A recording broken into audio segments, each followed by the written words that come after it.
Soft ಮತ್ತೆ hard soft ಎರಡು capture. Soft capture ಯಶಸ್ವಿ ನೀವು ಹೇಳ್ತಾ ಇದ್ರಿ, ಆಗಲೇ ಬ್ರೇಕಿಂಗ್ ಅಪ್ಡೇಟ್ ಬಂತು. ಅಂತರಿಕ್ಷ ಕೇಂದ್ರದಲ್ಲಿ ಡಾಕ್ ಆಗಿದೆ ಡ್ರ್ಯಾಗನ್ ಕ್ಯಾಪ್ಸ್ಯೂಲ್. ಹಾರ್ಡ್ ಕ್ಯಾಪ್ಚರ್ಗೆ ಇದೀಗ ಕ್ಷಣಗಣನೆ.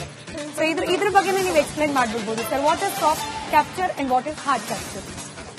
ಎರಡು ಸ್ಪೇಸ್ ಕ್ರಾಫ್ಟ್ಗಳನ್ನ ನಾವು ಜೋಡಣೆ ಮಾಡಬೇಕು ಅಂತಂತಂದ್ರೆ, ಏನು ಜೋಡಣೆ ಮಾಡೋ ಒಂದು ಪ್ರಕ್ರಿಯೆಗೆ ನಾವು ಡಾಕಿಂಗ್ ಅಂತೀವಿ, ಕನ್ನಡದಲ್ಲಿ ಜೋಡಣೆ ಮಾಡೋದು ಅಂತ. ಎರಡು ಸೇಸಪ್ಪ ಅಂತ. ಅದರಲ್ಲಿ ಏನಾಗುತ್ತೆ, ಸಾಫ್ಟ್ ಮತ್ತೆ ಹಾರ್ಡ್ ಅಂತಂತಂದ್ರೆ ಅದು ಪ್ರಿಸಿಷನ್, ನಾ ಹೇಳ್ದಂಗೆ ಸೂಜಿಗೆ ಒಂದು ದಾರ ಹಾಕಿದಾಗೆ ಆ ಲೆವೆಲ್ ಅಲ್ಲಿ ಮಾಡಬೇಕು. ನೀವು ಸಾಫ್ಟ್ ಆಗಿ ಮಾಡೋ ಉದ್ದೇಶ ಏನು ಅಂತಂತಂದ್ರೆ, ಅದ್ರಲ್ಲಿ ಏನಾದ್ರು ಎರರ್ಸ್ ಇದ್ರೆ ಆಯ್ತಾ, ಮೈನ್ಯೂಟ್ RCS ಮತ್ತೆ ನಮ್ಮ ಅದರಲ್ಲಿ ಪ್ರಿಸಿಷನ್ ಅವಕಾಶ ಇರುತ್ತೆ. ವಾಪಸ್ ಹಿಂದೋಗಿ ಮತ್ತೆ ಪುನಃ ಮೈನ್ಯೂಟ್ ಆಗಿ ವಾಪಸ್ ಮತ್ತೆ ಹಿಂದೋಗ್ಬಿಟ್ಟು ಮತ್ತೆ ನೋಡಿ, ಸೂಜಿಗೆ ನೀವು ದಾರ ಹಾಕ್ಬೇಕಾದ್ರೆ ದಾರ ಆ ಕಡೆನೇ ಹೋಗ್ಬೋದು, ಈ ಕಡೆನೇ ಹೋಗ್ಬೋದು, ವಾಪಸ್ ಹಿಂಗ್ ತೆಗಿಬಹುದು. ಹಾಗಾಗಿ ಸ್ವಲ್ಪ ಹಿಂಭಾಗ ಬಂದು ಮತ್ತೆ ಪುನಃ ಅಟೆಂಪ್ಟ್ ಮಾಡುವಂತ ಅವಶ್ಯಕತೆ ಇರ್ತದೆ. ಅದಕ್ಕೋಸ್ಕರ ನಾವು ಸಾಫ್ಟ್ ಆಗಿ ಮಾಡ್ತೀವಿ ಫಸ್ಟ್. ಯಾವಾಗ ಸಾಫ್ಟ್ ಕನ್ಫರ್ಮ್ ಆಗಿದೆ ಅಂದ್ರೆ ಎಲ್ಲಾ ರೀತಿನಲ್ಲಿ ಆಂಗಲ್ ಅಲೈನ್ಮೆಂಟ್ ಎಲ್ಲ ಕನ್ಫರ್ಮ್ ಆದಾಗ ನಾವು ಹಾರ್ಡ್ ಲ್ಯಾಚ್ ಮಾಡ್ತೀವಿ.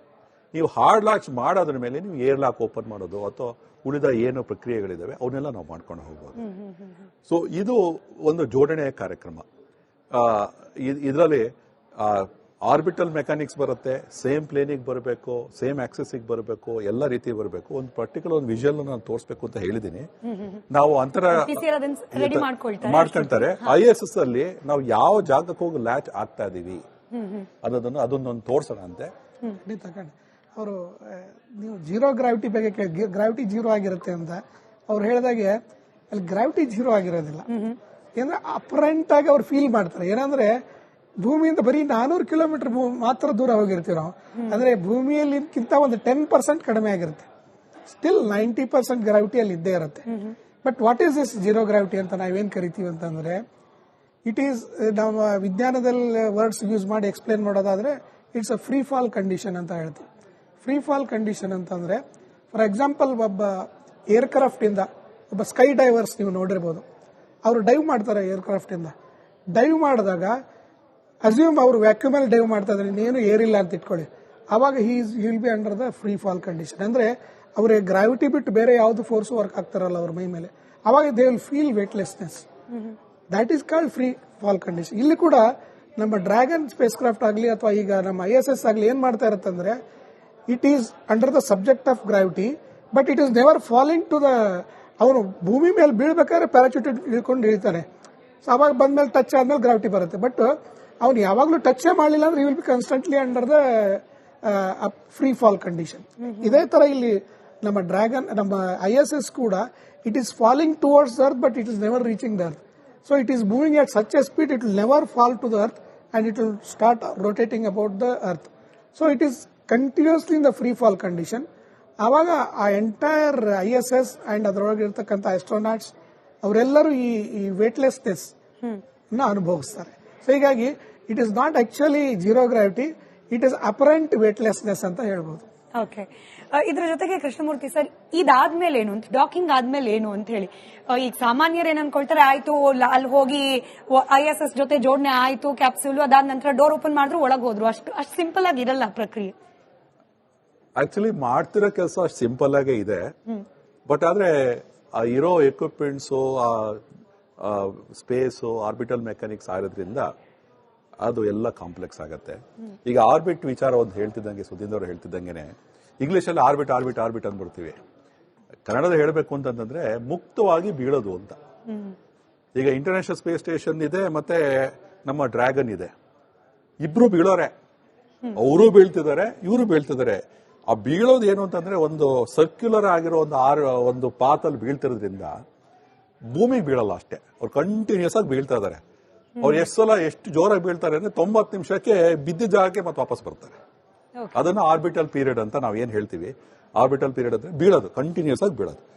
ಇಮ್ಯಾಜಿನ್ ಮಾಡ್ಕೊಳ್ಳಿ, ಇಬ್ರು ಬೀಳ್ತಾ ಇದಾರೆ, ಒಂದು ಇಂಟರ್ನ್ಯಾಷನಲ್ ಸ್ಪೇಸ್ ಸ್ಟೇಷನ್ ಒಂದು ಮತ್ತೆ ಒಂದು ಡ್ರ್ಯಾಗನ್, ಇಬ್ರು ಬೀಳ್ಬೇಕಾದ್ರೆ ಒಟ್ಟಿಗೆ ಜಾಯಿನ್ ಆಗೋದು, ಅದೇ ಡಾಕಿಂಗ್. ಈಗ ನಾವು ಇಬ್ರು ಸೇರಿಸಿದೀವಿ, ಸೇರ್ಸಾದ್ರ ಮೇಲೆ ಹಾರ್ಡ್ ಡಾಕಿಂಗ್ ಇನ್ನು ಆಗಿಲ್ಲ, ಕೆಲವೇ ಕ್ಷಣಗಳಲ್ಲಿ ಆಗತ್ತೆ. ಅದಾದ್ರ ಮೇಲೆ ನಮ್ದು ಏರ್ ಲಾಕ್ ಮಾಡೋ ಈಗ ಬಹಳಷ್ಟು ಪ್ರೋಸೆಸ್ಗಳಿದಾವೆ. ಪ್ರೆಷರೈಸೇಷನ್ ಎಲ್ಲ ಮತ್ತೆ ಚೆಕ್ ಮಾಡ್ತಾರೆ. ಅದಾದ್ಮೇಲೆ ಪವರ್ ಕನೆಕ್ಷನ್ ಅದೊಂದು ಆಗ್ಬೇಕಾಗಿದೆ. ಕೊನೆಗೆ ನೀವು ಮುಖ್ಯವಾಗಿ ಒಬ್ರು ಮನೆಗೆ ಹೋಗ್ಬೇಕು ಅಂದ್ರೆ ನಾವು ಒಳಗೆ ಹೋಗ್ಬೇಕಲ್ಲ, ಡೋರ್ ತೆಗಿಬೇಕು. ಡೋರ್ ತೆಗೆದಾದ್ರ ಮೇಲೆ ಆಮೇಲೆ ಪ್ರಯಾಣಿಕರು ಒಳಗೆ ಹೋಗೋದು ಹೊರಗೆ ಬರೋದು ಆ ತರ ಇದೆ. ಆ ಪ್ರೋಸೆಸ್ ಅನ್ನ ಮಾಡಬೇಕಾಗತ್ತೆ. ಅದು ಬಹಳಷ್ಟು ಸಮಯ ತಗೊಳತ್ತೆ. ಬಟ್ ಇದೇನು ಅಂತಂದ್ರೆ ಡ್ರ್ಯಾಗನ್ ತುಂಬಾ ಸಲ ಹೋಗಿ ಬಂದು ಆಗೋದ್ರಿಂದ ಇದೆ. ಈಗ ಹೋಗ್ತಿರೋ Dragon capsule Harmony side of the international space ಸ್ಟೇಷನ್ಗೆ ಹೋಗ್ತದೆ. ಇಂಟರ್ನ್ಯಾಷನಲ್ ಸ್ಪೇಸ್ ಸ್ಟೇಷನ್ ಸುಮಾರು ಒಂದು 20-25 ವರ್ಷ 30 ವರ್ಷದಿಂದ ಏನು ಕನ್ಸ್ಟ್ರಕ್ಷನ್ ಆಗಿದೆ. ಇದರಲ್ಲಿ ಟೋಟಲ್ 8 ಪೋರ್ಟ್ ಇದೆ, 8 ಡಾಕಿಂಗ್ ಪೋರ್ಟ್. ಈಗ ಒಂದು ಶಿಪ್ ಬಂದ್ರೆ ಒಂದು ಲಂಗರು ಹಾಕೋದು, ಒಂದು ಏನೋ ಹೇಳ್ತೀವಲ್ಲ ಆ ತರ ಸ್ಟೇಷನ್ ತರ. ಸೊ 8 ಇದೆ. ರಷ್ಯನ್ ಕಡೆ 4 ಇದೆ, ಅಮೆರಿಕನ್ ಕಡೆ 4 ಇದೆ. ಅದರಲ್ಲಿ ಕೆಲವೊಂದು ಕಾರ್ಗೋ ಮಾತ್ರ ಇದೆ. ಆ ಕಾರ್ಗೋ ಹೋಗೋದಕ್ಕೆ ಬರೋದಕ್ಕೆ ಅಂತ ಬಿಟ್ಟು ಮಾಡ್ಕೊಂಡಿದ್ದಾರೆ. ಇದು ಮ್ಯಾಂಡ್ ಪೋರ್ಟಿಗೆ ಕನೆಕ್ಟ್ ಮಾಡ್ತಾ ಇದ್ದಾರೆ. ಸೊ ಈ ಪೋರ್ಟಿಗೆ ಕನೆಕ್ಟ್ ಆದ್ರ ಮೇಲೆ ಏರ್ ಲಾಕ್ ಓಪನ್ ಮಾಡೋದು, ಅದಾದ್ರ ಮೇಲೆ ನಮ್ಮ ಪ್ರಯಾಣಿಕರು ಅಲ್ಲಿಗೆ ಹೋಗೋದು, ಆಸ್ಟ್ರೋನಾಟ್ಸ್ಗಳು ಹೋಗೋದು ಆ ತರ ಆಗತ್ತೆ. ಸಿಂಪಲ್ ಅನ್ಸ್ಬೋದು ಈ ಪ್ರಶ್ನೆ, ಬಟ್ ಜನರಿಗಿರೋ ಕುತೂಹಲದ ಪ್ರಶ್ನೆಗಳು ನಾನು ಕೇಳ್ತಾ ಇದ್ದೀನಿ. ಈಗ ಅಲ್ಲಿರುವಂತವರು 4 ಜನ ಗಗನಯಾತ್ರಿಗಳು ಈ ಅಂತರಿಕ್ಷ ಬಾಹ್ಯಾಕಾಶ ಕೇಂದ್ರದ ಒಳಗ್ ಹೋದ್ಮೇಲೆ dragon will it be shut for 14 days, 14 ದಿನ ಕ್ಲೋಸ್ ಇರುತ್ತಾ ಅಥವಾ ಅದರಲ್ಲೂ ಬಂದು ಹೋಗಿ ಮಾಡೋ ಪ್ರಕ್ರಿಯೆಗಳಿರುತ್ತೆ? ಅದನ್ನ ಕ್ಲೋಸ್ ಮಾಡಿರ್ತಾರೆ. ಅದನ್ನ ಕ್ಲೋಸ್ ಮಾಡಿಟ್ಟಿರ್ತಾರೆ. ಬಿಕಾಸ್ ಅದರಲ್ಲೇ ವಾಪಸ್ ಬರ್ಬೇಕು ಕೂಡ. ಅದರಲ್ಲಿ ಅದು ಏನಾಗುತ್ತೆ ಅಂದ್ರೆ ಕ್ರೂ ರೊಟೇಷನ್ ಇರ್ತಿತ್ತು ಮೊದಲೆಲ್ಲ. ನಾಸಾದಲ್ಲಿ ಮಾಡೋದಾದ್ರೆ ಕ್ರೂ ರೊಟೇಷನ್ ಅಂತ ಇರುತ್ತೆ. ನೀವು ಮನುಕುಲ ನೋಡೋದಾದ್ರೆ ನಾನು ಮೊನ್ನೆ ಹೇಳ್ದಂಗೆ 450 ಕೋಟಿ ಜನ ಭೂಮಿ ಮೇಲಿದ್ದಾರೆ. 4ರಿಂದ 6 ಜನ ಯಾವಾಗಲೂ ಆರ್ಬಿಟಲ್ ಇರ್ತಾರೆ ಅಂತ ನಾನು ಹೇಳಿದ್ದೆ. ಅದೇ ರೀತಿ ಅಲ್ಲಿ 6 ತಿಂಗಳು ಇರ್ತಾರೆ ಯೂಶುವಲ್ ಆಗಿ. 3 months to 6 months ಒಂದು ಶಿಫ್ಟ್ ಇದೆ. ಅವರು ಇದ್ರಲ್ಲಿ ಬರೋದು ವಾಪಸ್ ಹೋಗೋದು ಅಂತ ನಾಸಾದಲ್ಲಿ ಆ ತರ ನಡ್ಕೊಂಡ್ ಬಂದಿರೋದು. ಇದು ಪ್ರೈವೇಟ್ ಮಿಷನ್ ತರ, ಅಂದ್ರೆ ಕಮರ್ಷಿಯಲ್ ಟರ್ಮ್ಸ್ ಅಲ್ಲಿ ಆಗಿರೋದ್ರಿಂದ ಹೋದವರೆ 14 ದಿವಸಕ್ಕೆ ವಾಪಸ್ ಬರ್ತಾ ಇದ್ದಾರೆ. ಅಂದ್ರೆ ಅವ್ರು ಇದೇ ಡ್ರ್ಯಾಗನ್ ನಲ್ಲೇ ವಾಪಸ್ ಬರ್ತಾರೆ ಅಂತ ಹೇಳಕ್ಕಾಗಲ್ಲ. ಇದು ಈಗ ಆಲ್ರೆಡಿ 7 ಜನ ಇದ್ದಾರೆ. ಈಗ ಫಾರ್ ಎಕ್ಸಾಂಪಲ್ ಇವ್ರು ನಾವು ಹೋಗೋದಕ್ಕಿಂತ ಮುಂಚೆ ಆಕ್ಸಿಯಮ್ 4 ಮಿಷನ್ ಹೋಗೋದಕ್ಕಿಂತ ಮುಂಚೆ 3 ಜನ ಅಮೆರಿಕನ್ಸ್, 3 ಜನ ರಷ್ಯನ್ಸ್ ಮತ್ತು ಒಬ್ಬ ಜಪನೀಸ್, 7 ಜನ ಆಸ್ಟ್ರೋನಾಟ್ಸ್ ಆಲ್ರೆಡಿ ಒಳಗಡೆ ಇದ್ದು ತಮ್ಮ ಕಾರ್ಯ ಮಾಡ್ತಾ ಇದ್ದಾರೆ. ಈಗ ಅವ್ರದ್ದು ಕಾರ್ಯ ಮುಗೀತು ಅಂದ್ರೆ, ಅವ್ರ ಅವಧಿ ಮುಗೀತು ಅಂದ್ರೆ ಅವ್ರು ಇದೇ ಡ್ರ್ಯಾಗನ್ ಉಪಯೋಗಿಸ್ಕೊಂಡು ವಾಪಸ್ ಬರ್ಬೋದು. ಇನ್ನೊಂದು ಮಿಷನ್ ಅಲ್ಲಿ ಬಂದಿರತಕ್ಕಂಥ ಡ್ರ್ಯಾಗನ್ ಈಗ ನಮ್ಗೆ ಏನಂದ್ರೆ ಭೂಮಿಯಿಂದ ಇಂಟರ್ನ್ಯಾಷನಲ್ ಸ್ಪೇಸ್ ಸ್ಟೇಷನ್ ಹೋಗ್ತಾರಕ್ಕೆ ಇರೋದು ಒಂದೇ vehicle, that is space X ನ ಡ್ರ್ಯಾಗನ್. ಅದೇ ವೆಹಿಕಲ್ ತಿರ್ಗಾ ಹೋಗಿ ಬರೋದು ಮಾಡ್ಬಿಟ್ಟೆ. It can have 2-3 versions. ಈ ಡ್ರ್ಯಾಗನ್ ವಾಪಸ್ ಬಂದು ಇನ್ನೊಂದು ಡ್ರ್ಯಾಗನ್ ಹೋಗ್ಬಹುದು, ಅದರಲ್ಲಿ ನಮ್ಮವ್ರು ವಾಪಸ್ ಬರ್ಬೋದು. ಹೀಗೆ ಈ ಪ್ರಕ್ರಿಯೆ ಕಂಟಿನ್ಯೂಸ್ ಆಗಿ ನಡೀತಾ ಇರುತ್ತೆ. ಸೊ ಕೆಲವರು 2 ತಿಂಗಳಿರ್ಬೋದು, 3 ತಿಂಗಳಿರ್ಬೋದು.